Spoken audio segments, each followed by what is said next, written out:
बिस्मिल्लाहिर्रहमानिर्रहीम। अस्सलामुअलैकुम। मैं हूं रिया चौधरी। बुलेटिन में शामिल करेंगे आज की अहम खबरें।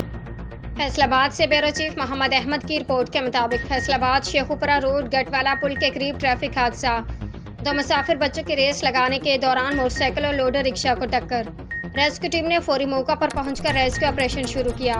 मोटरसाइकिल सवार 12 साल अब्दुल हादी वल अरशद और 40 साल जोजा अरशद मौका पर जाँ बाग। 42 साल अरशद, 22 साल अब्दुर्रहमान और 22 साल उस्मान शदीद जख्मी। रेस्क्यू टीम ने तबी इमदाद फराहम करते हुए जख्मियों को लाइट अस्पताल मुंतकिल कर दिया। रिपोर्ट हारिस अली खान, हैदराबाद। जिए भुट्टो जिए जाम। आज मुर्खा 9 सितंबर 2024 यूसी 16 का बजट इजलास हुआ। इजलास की सदारत चेयरमैन यूसी 16 को चेयरमैन एजुकेशन कमेटी HMC नवाब निजाम लगारी ने की।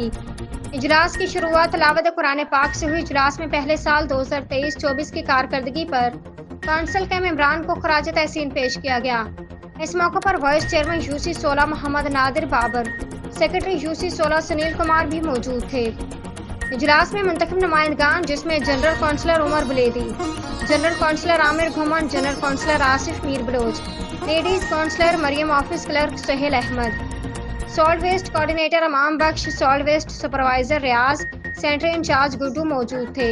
इजलास में यूसी 16 के अवाम के साथ मजमूई मसाइल पर गुफ्तगू हुई। इजलास में अपनी यूसी 16 को एक मॉडल यूसी बनाने का अहद किया गया। इंशाल्लाह बजट साल 2024-2025 में इन कामों पर फोकस किया जाएगा। ट्रांसफार्मर, CCTV कैमरों, वाईफाई फ्री रेंज के मसाइल समेत वाटर सप्लाई, प्योर ब्लॉक और दीगर मसाइल हल करने की मंजूरी भी दी गई।